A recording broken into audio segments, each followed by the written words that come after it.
Hello guys, welcome back to my channel. मैं हूं शिखा। आज का हमारा टॉपिक है numericals of series and parallel circuit. Okay, तो जैसा कि अभी हमने इससे पहले टॉपिक में सीरीज और पैरेलल रेजिस्टेंस के बारे में पढ़ा था कि कैसे रेजिस्टेंस और जो होते हैं वो सीरीज और पैरेलल में कनेक्ट होते हैं। तो अभी हमने उसके बारे में स्टडी करी थी। अब इनकी न्यूमेरिकल्स हम स्टडी करेंगे। तो इनके न्यूमेरिकल्स में बहुत ईजी वे में समझाऊंगी आप लोगों को। ओके, तो अभी जैसे कि मैंने एक सिंपल सा एक एग्जांपल लिया है कि इसमें कुछ रेजिस्टेंस हैं, 3 रेजिस्टेंस है, R1, R2 एंड R3। ये तीनों सीरीज में कनेक्ट हैं। ओके, तो सीरीज में जब रेजिस्टेंस कनेक्ट होते हैं तो क्या क्या कंडीशन होती है? एक तो करंट सारे रेजिस्टेंस से सेम फ्लो होता है और वोल्टेज डिवाइड हो जाती है सारे रेजिस्टेंस पे। ओके, तो अभी हमें ये सर्किट दे रखा है। यहाँ पे 3 रेजिस्टेंस है जो सीरीज में कनेक्ट है, एक वोल्टेज सोर्स अप्लाई हुई है और ये आई जो करंट है 2 एम्पियर का करंट, इस वोल्टेज सोर्स की वजह से ये 2 एम्पियर का करंट इस सर्किट में फ्लो होता है सीरीज में। ठीक है, तो अभी हमें फाइंड क्या करना है? तो टोटल वोल्टेज निकालनी है जो इन तीनों रेजिस्टेंस के अक्रॉस अप्लाई हो रही है। ओके, और ये जो डिवाइड हो रही है voltage V1, V2, V3 across the resistance of R1, R2 and R3। Okay, ये R1, R3, R2 और R3 रेजिस्टेंस के अक्रॉस जो वोल्टेज डिवाइड हो रही है V1, V2, V3, इन तीनों की वैल्यू फाइंड करनी है। ओके, तो पहले अभी हमें इस सर्किट में करना क्या है? देखिए, सबसे पहले हमें क्या करना है कि तीनों रेजिस्टेंस हैं, हमें ये वोल्टेज टोटल वोल्टेज निकालनी है। तो उसके लिए हमें क्या करना है? अभी टोटल वोल्टेज V क्या होगी हमारी? V1 plus V2 plus V3। Okay, लेकिन ये जो करंट है ये तो सब में सेम ही रहेगा, तीनों रेजिस्टेंस से जो फ्लो हो रहा है ये करंट ये तो सेम रहेगा। तो V1 की वैल्यू क्या होगी? IR1 एंड V2 की क्या होगी? IR2 एंड V3 की क्या होगी? IR3। ठीक है, और V क्या होगा यहाँ पे? टोटल करंट तो सेम ही है I, और रेजिस्टेंस क्या हो जाएगा? इक्विवेलेंट रेजिस्टेंस जो RT होगा। ठीक है, तो यहाँ पे जो टोटल रेजिस्टेंस है RT वो क्या हो जाएगा? R1 plus R2 plus R3, मतलब ये सीरीज में कनेक्ट है तीनों रेजिस्टेंस, तो तीनों रेजिस्टेंस का एडिशन हो जाएगा। ठीक है, तो R1 क्या है? 5 ओम, R2 3 ओम एंड R3 हो जाएगा हमारा 4 ओम। तो ये सब मिला के क्या हुआ? 12 ओम का रेजिस्टेंस हो गया टोटल। ठीक है, जो सर्किट में रेजिस्टेंस है वो टोटल क्या हो गया? 12 ओम। अब यहां से देखो हम एक वैल्यू तो निकाल सकते हैं। ठीक है, V की वैल्यू क्या हो जाएगी? IRT, तो I कितना है? 2 एम्पियर, तो V कितना हो गया यहाँ से? 2 इंटू I कितना है यहाँ पे? 2 एम्पियर, तो कितना हो गया V की वैल्यू? और RT 12 ओम। ठीक है, अभी हमको V1, V2, V3 और वैल्यू निकालना है। तो V1 कैसे निकालेंगे? अभी देखो हमें R1 पता है, V1 हम इजीली यहाँ से निकाल सकते हैं। ओके, तो I की वैल्यू कितनी है? 2 और R1 की कितनी है?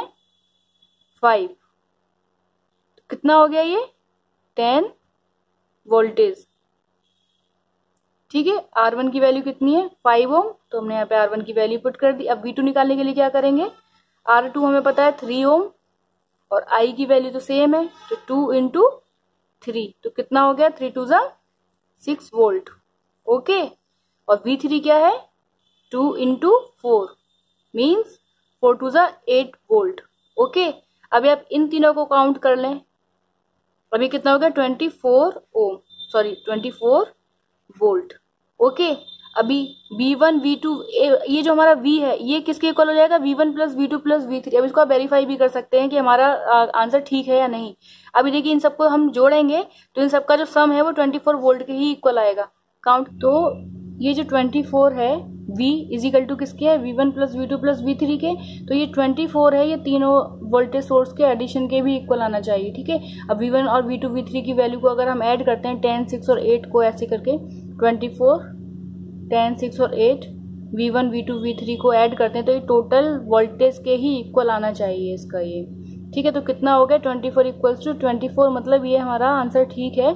टोटल जो वोल्टेज है 24, और ये जब डिवाइड हुई तो V1 कितना हो गया है यहाँ पे? 10 वोल्ट, V2 हो गया 6 वोल्ट, V3 हो गया 8 वोल्ट। ओके, तो इस तरीके से हम ये न्यूमेरिकल्स सॉल्व कर सकते हैं। तो अभी ये एक पैरेलल सर्किट दे रखा है, यहाँ पे एक वोल्टेज सोर्स अप्लाई है और इससे 12 एम्पियर का ये करंट फ्लो होता है सर्किट में, रेजिस्टेंस में। तो ये जो करंट है 12 एम्पियर का, ये सारे रेजिस्टेंस में डिवाइड हो जाएगा। तो हमको इस क्वेश्चन में फाइंड करना है कि जितनी भी ब्रांचेस हैं 1 2 3, तीनों ब्रांचेस में जो करंट डिवाइड हो रही है वो ईच रेजिस्टेंस से कितनी करंट फ्लो होती है। ठीक है, तो I1 की वैल्यू निकालनी है, I2 की और I3 की वैल्यू फाइंड करनी है। इसको फाइंड करने के लिए सबसे पहले हमें इसका इक्विवेलेंट रेजिस्टेंस हम निकाल लेते हैं। तो इक्विवेलेंट रेजिस्टेंस कैसे निकालते थे, 1/RT इजिकल टू क्या जाएगा, 1/R1। R1 कितना है 4, 1/R2 कितना है 12 ओम और 1/R3, R3 कितना है 6 ओम। ठीक है, अब हम इसको सॉल्व करते हैं तो हमारी कुछ इस तरीके की वैल्यू आ जाती है, मतलब RT इजिकल टू कितना आ गया 2 ओम। ठीक है, तो जो हमारा टोटल रेजिस्टेंस है वो 2 ओम आ जाता है, क्योंकि I1 किसके बराबर होता है, total voltage V upon R1 के, एंड I2 किसके इक्वल होता है इसमें, V अपॉन R2 के, एंड I3 किसके इक्वल होता है, V अपॉन R3 के। ओके, तो अभी हमने टोटल रेजिस्टेंस RT निकाल लिया। अब इससे हमें क्या फाइंड हो जाएगा, अभी हमें देखो वोल्टेज नहीं पता ना यहाँ पे, तो वोल्टेज निकालने के लिए हमें क्या करना होगा, वोल्टेज क्या होगा I इंटू RT। अब इससे हमें वोल्टेज पता चल गया, तो I कितना है हमारा 12 एम्पियर, सर्किट में 12 एम्पियर फ्लो हो रहा है ना, इंटू और टोटल रेजिस्टेंस कितना है 2 ओम, तो कितना हो गया ये 24 ओम। अभी हमें I1 I2 और I3 की वैल्यू निकाली, मतलब जितनी भी सर्किट में जो करंट फ्लो हो रही है I1 I2 I3, इसकी वैल्यू निकाली। और ये टोटल करंट जो I12 है, I इजिकल टू 12 एम्पियर जो है, यही करंट तीनों ब्रांचेस में डिवाइड हो रही है, मतलब I equal to I1 plus I2 plus I3। ठीक है, तो I1 की वैल्यू कैसे निकालते हैं, V अपॉन R1, तो V कितना है 24 और R1 कितना है 4, कितना हो गया ये 6 एम्पियर। I2 कितना हो जाएगा 24 upon 12 equal to 2 ampere, and I3 कितना हो जाएगा 12 अपॉन 6 मीन्स 4 एम्पियर। अगर हम इन तीनों को जोड़ भी दें तो ये किसके इक्वल हो जाएगा, टोटल करंट I के। मतलब ये हमारा न्यूमेरिकल ठीक है, ये वेरीफाई भी इस तरीके से हो गया है।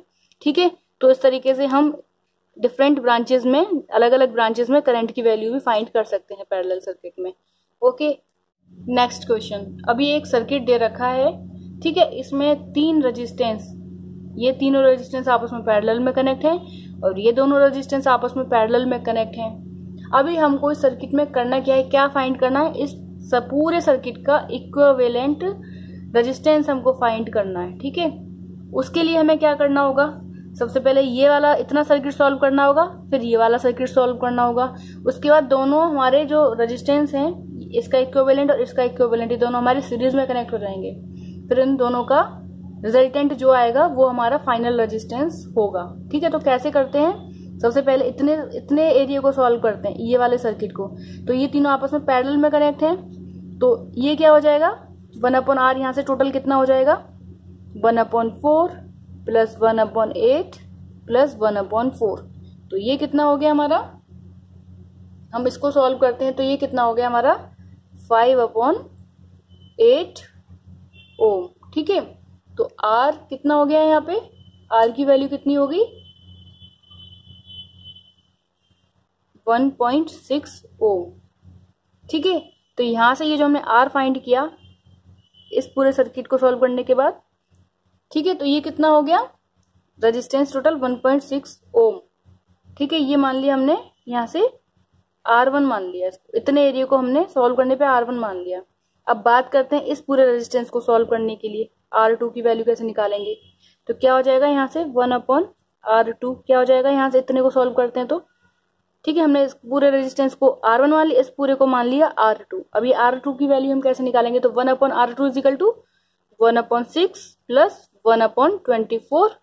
तो कितना हो गया ये, कितना हो गया ये हो गया हमारा, यहाँ से अगर हम इसको सॉल्व करते हैं तो ये हो जाएगा 1/5/24।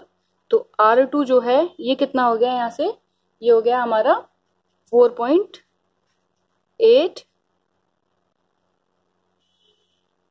ओम। ठीक है, तो R2 कितना हो गया। अब हमारे सर्किट की जो डिजाइन है वो कैसी हो गई, R1 एंड R2। तो R1 कितना है 1.6 ओम एंड R2 कितना है 4.8 ओम। ठीक है, R1 एंड R2 ये। अब इन दोनों को आपस में ऐड कर दो क्योंकि अभी दोनों सीरीज में आ गए। तो जो टोटल हमारा इक्विवेलेंट आएगा वो कितना आएगा, R1 प्लस R2। तो कितना हो गया ये 1.6 प्लस 4.8 कितना हो गया, RT जो है वो कितना हो गया हमारे पास 6.4 ओम। तो जो टोटल हमारा रेजिस्टेंस है वो 6.4 ओम आ गया। ओके, तो इस तरीके से सॉल्व कर सकते हैं कॉम्प्लिकेटेड सर्किट को, बहुत इजी तरीके से सॉल्व कर सकते हैं सिवाय सीरीज और पैरेलल कॉम्बिनेशन। ओके, अभी चलते हैं हमारे नेक्स्ट एग्जांपल की तरफ। अभी इसमें क्या है, ये हमारा एक सर्किट दे रखा है, इसमें रेजिस्टेंस कनेक्ट है। अब ये रेजिस्टेंस किस तरीके से कनेक्ट है बताइए। ये रेजिस्टेंस जो है, अभी देखिए यहाँ पे एक एलिमेंट से, एक रेजिस्टेंस जो एलिमेंट है यहाँ से टेपिंग ले लिया, यहाँ पे ये वोल्टेज सोर्स अप्लाई कर दिया इस पॉइंट पे। ठीक है, अभी जो करंट फ्लो होगी इस पॉइंट से वो कैसे फ्लो हो रही है, ये देखिए यहाँ से ये करंट आई गई, तो ये जो करंट है इस पॉइंट पर आके दोनों जगह डिवाइड हो गई। ठीक है, तो I1 इसमें चली गई, I2 इसमें चली गई, और यही सेम I2 करंट इस वाले रेजिस्टेंस में से भी आ रही है। ओके, ये I जो करंट है इस पॉइंट पे डिवाइड हुई, इसमें गई, इसमें गई, और ये वाली जो करंट है I2 वो इस वाले एलिमेंट में से भी आ रही है। उसके बाद यहाँ से पास होके वापस ये I करंट बनती। I इजिकल टू क्या हो गया, मतलब यहाँ पे I इजिकल टू क्या हो गया, I करंट कहाँ का डिवाइड हुई, I1 प्लस I2। ओके, अभी इसमें हमें इक्विवेलेंट रेजिस्टेंस फाइंड करना है, RT फाइंड करना है इसका। तो वो कैसे करेंगे, अभी देखो ये सर्किट में अब सीरीज में क्या होता है, करंट सेम होती है। ठीक है, करंट सेम फ्लो होती है एलिमेंट में से, और पैरेलल में वोल्टेज सेम अप्लाई होता है एलिमेंट के अक्रॉस। ठीक है, तो अभी देखो ये 30 I2 जो है, I2 उसमें से भी जा रही है, I2 उसमें से भी जा रही है, तो ये तो दोनों आगे हमारे सीरीज में। ठीक है, और ये आगे हमारा पैरेलल में, क्योंकि यहाँ पे करंट डिवाइड हो रही है इस पॉइंट पे। ठीक है, तो अभी क्या बनता है सर्किट हमारा, इक्विवेलेंट जो रेजिस्टेंस है वो क्या बनता है, तो 1/RT क्या हुआ हमारा 1/20 प्लस 1 ये जो दोनों हैं, ये दोनों सीरीज में, ये दोनों सीरीज में होने के बाद में इसके पैरेलल में है, तो 1/20 प्लस 30 प्लस 20 ओम।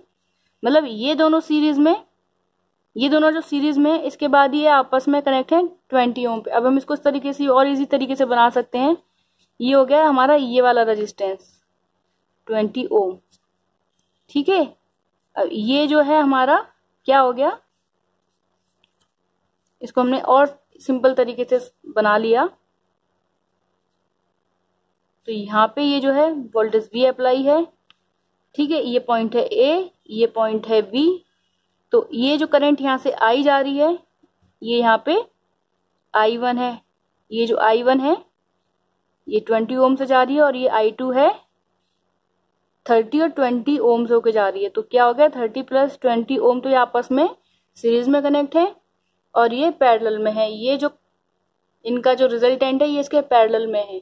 ठीक है, तो क्या हो गया 1/20 प्लस 1/30 प्लस 20। तो हम इसको और इसी तरीके से कैसे कर सकते हैं, इसका जो रिजल्टेंट RT आएगा तो वो क्या आएगा, जो इसका RT है वो क्या आएगा, मतलब कि जो इसका RT है इसको हम अगर हम सॉल्व करते हैं तो वो सीधे यही आता है 20 प्लस 30 प्लस 20, और इसको अगर हम और सॉल्व करते हैं तो ये हो जाएगा 20 इंटू 30 प्लस 20। तो इसका जो रिजल्टेंट है वो आ जाएगा हमारा कुछ इस तरीके से 100/7 ओम। तो रिजल्टेंट जो है वो ये आंसर आ गया। ओके, इस तरीके से हम न्यूमेरिकल्स को सॉल्व कर सकते हैं।